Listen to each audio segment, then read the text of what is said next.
So today is 2 months exactly since I got my divorce finalized. Alright guys, welcome back to Male Choices. Today we're diving deep into a topic that seems to be popping up more and more. Women who regret their divorce and the harsh realities that hit them after walking away. You know the drill. They thought the grass was greener on the other side, but now they're left missing everything they had, facing loneliness and struggling with the consequences of their choices. Before we get into the details, make sure you hit that like button, subscribe, and ring the bell notification so you never miss out on content that breaks down the truth about dating, relationships, and everything in between. Let's get into it. So today is 2 months exactly since I got my divorce finalized, and I'm going to tell you guys some stuff I'm feeling. So initially, when I came home to help myself get better, I was in fight or flight mode for about a good 1 month or 1.5 months. As I got home, got settled in, I was financially set back and mentally set back, so I ended up finally getting all of that fixed with my finances, my work, and everything that I do, along with school. I also went to therapy, and after everything started to kind of set in and I finally got everything done I needed to take care of myself and be on my own, I started doing things for myself, drinking tea outside, journaling, focusing on myself, and reflecting on my divorce, and I felt like everything was going pretty well. And then, not even a few days ago, I just felt this dread, this extreme amount of dread that had just taken over me. I know it's only been 2 months, but I was doing so well. And I have everything done, I'm doing everything I need to. So I think everything is finally starting to kind of hit me now that I'm settled down and no longer in fight or flight, or, my body's not in survival mode anymore. There's a lot of stages of divorce, which is like bargaining, depression, acceptance, denial, anger. And I thought I had felt that during the first month, and I was like, okay, I felt all of it during the first month and I coped with it. So, no. I guess it came back around, and it doesn't even feel like a specific stage of grief. I can't understand what I'm feeling right now. It's too shocking for me, to finally kind of just realize that all of this has happened, and I'm in a place where I can sit and think about it, and I'm finally taking it in without having to stress about outside factors, is a lot.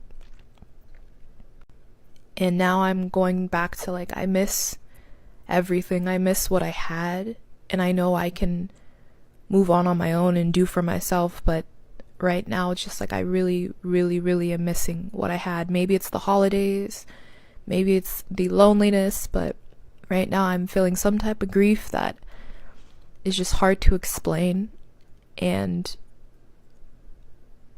all I can do is take one day at a time. But this was just my 2-month update, I guess, of what I'm feeling and how I'm feeling and how it's affecting me. So You can see it in her eyes, the regret, the sadness, and that overwhelming realization of what she let go. This woman couldn't hold back her emotions after divorcing her husband, and now she's missing everything she once had. It's easy to think the grass is greener on the other side, especially when you're caught up in emotions or chasing some idea of personal happiness. But reality hits hard when you find yourself standing alone, without that person who was there through thick and thin, helping to build your life together. She probably thought she'd be better off, maybe even convinced herself that independence or finding herself was the answer. But now that she's on her own, the weight of managing everything without him, the loneliness, the harsh truth that dating again isn't as simple as she imagined, it's all crashing down. It's not just about paying bills or standing on her own 2 feet. It's about the companionship, the history, the everyday life she had with her ex-husband that she now painfully misses. Divorce might have felt like an escape at the time, but now she's realizing that what she left behind was far more than just a title or a shared home. It was the partnership, the security, the familiarity. Now she's left to deal with the consequences, and no amount of independence or new beginnings can fill the void of what she's lost. It's a harsh reality for many who think leaving is the easy answer, only to realize later that what they had was far more valuable than they ever gave it credit for. And now, as she struggles to manage life on her own, the regret is written all over her face. I'm so obsessed with him, but he avoids me. Like I wasn't his girlfriend of 2 years whom he lived with. Okay, so right away, this is already kind of like an odd video because I'm not exactly seeing the gotcha, but there's gotta be a gotcha because this video has 100,000 likes. I guess the idea here is that she's not obsessed, even though she's clearly sending him walls of text. She's just entitled to do so because of the length and duration of their relationship. But that's not true. You're allowed to avoid someone that you break up with, no matter how long you dated for. But let's see if her caption gives us any more clarity. Fine one day, ghosted the next, without reason. Hashtag breakup. I mean, it looks like the reason is right there. It says hashtag breakup. When people break up, they're not supposed to keep acting like they're dating each other. Still, she's getting a lot of support in the comments, with people basically being like, girl, don't feel embarrassed. Don't let anybody make you feel bad. We all do this after a breakup. And like, I guess that's probably a little bit true. We've probably all had a breakup where we didn't exactly handle it very gracefully, but listen, vague sad posting, totally normal after a breakup. What I don't recommend, taking the footage from when you were dating your ex and using it to continue making videos about what you could have been publicly. I understand that everyone grieves differently, but you understand that this would not survive the gender swap test, right? If a guy got dumped by a girl but then continued using videos of her to make content on TikTok, y'all would call him the most derogatory names imaginable. If your ex wasn't sure that the breakup was a good idea, he is now. And imagine how future guys would react to this. They would be like, did you make a breakup video montage of your ex? I typically think of the concept of winning the breakup as pretty childish, but what it refers to is whoever leaves the relationship with the most dignity. And honestly, since he was so cowardly to have just ghosted you out of nowhere, you had the higher ground. You could have been winning, and you still can. Just delete this. If you break up with someone, do not use their face in any kind of I miss you video. It's not illegal, it's just super cringy and weird. All right, let's get into it. So we've got this woman who's out here putting all her emotions on blast after her man left. You know the type. Acting entitled, playing the victim, and airing her toxic behaviour all over social media. And she's surprised he walked out. Really? Are we actually surprised? Her behaviour is exactly why he bailed. Toxicity, entitlement, and playing the victim card. Those are the relationship killers, and she probably didn't even realise she was driving him away. She's out here thinking she's the queen who deserves everything without giving much in return. But trust me, men see that, and we're not sticking around when we know it's all about you, and our needs don't matter. Now, let's flip the script. Imagine if a guy was out here dragging his ex, playing the victim, posting all over social media. The reaction would be instant. He'd get called petty, toxic, immature. The double standard is clear as day, but because she's a woman, society gives her a pass. Oh, she's just emotional, she's hurt. Nah, let's call it what it really is. Toxic behaviour. And honestly, it's no wonder the dude left. No man wants to deal with constant negativity, entitlement and drama. Men crave peace, not chaos. Simple as that. If a man leaves you, he doesn't want you. I feel like I need to be very clear about this. Now, when I say he doesn't want you, I mean as something serious. Because a lot of times men will come in and out of women's lives and women will think that that means something and they want to know, what should I do? You should understand that that man has you as a placeholder. Likely you guys are having, being intimate, and that's why he's keeping you around. But does he see you as a girlfriend and as a wife? No, he does not. Understand that men are very prideful and entitled in nature. So a man is never going to have a woman that he sees as valuable and he thinks that could be his girlfriend, wife, life partner, and let her go and run the risk of someone else picking her up.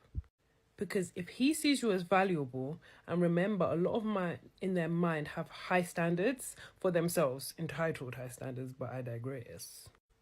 He's going to automatically assume that other men are going to see you as valuable because he knows what his checklist is and what it takes to pass that checklist.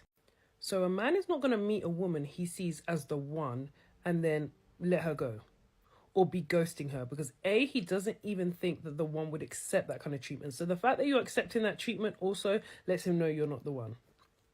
But he's not going to have someone he thinks is the one and is going to be the person that he would want to spend his life with and then ghost her. He's not going to do that.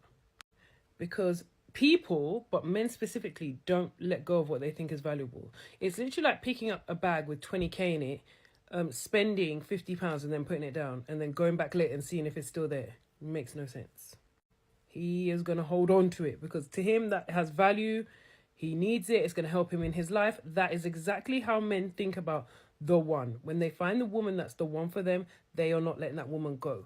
So if a man drops you out, no bueno. Don't get it twisted. There are times where a man can see you as the one and act a fool, so you're the one who has to let him go. That's a different situation. However, I'm not saying let this man be playing knockdown ginger with your heart, coming in, running. No. But men are not always the most switched on when it comes to relationships, and it takes them a while to get into the mindset. So a man might make a mistake, you might cut it off, and you may then be able to give him another chance depending on what the mistake is.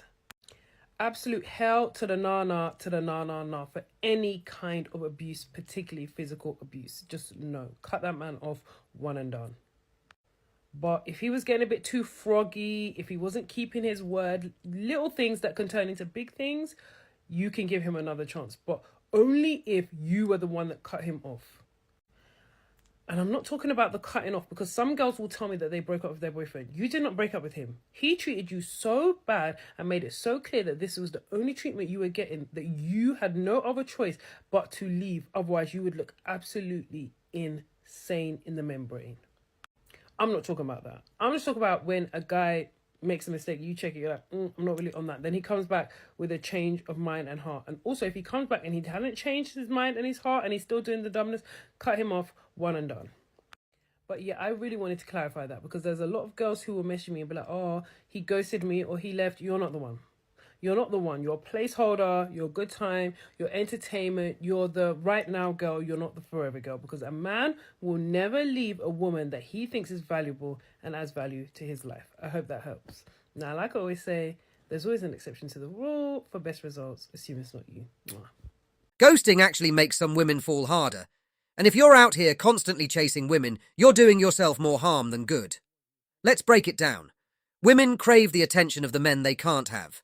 Simple as that. The moment a guy goes silent, disappears off the radar, their interest skyrockets. Suddenly they're romanticizing why he ghosted, creating stories in their heads, and the mystery becomes addictive.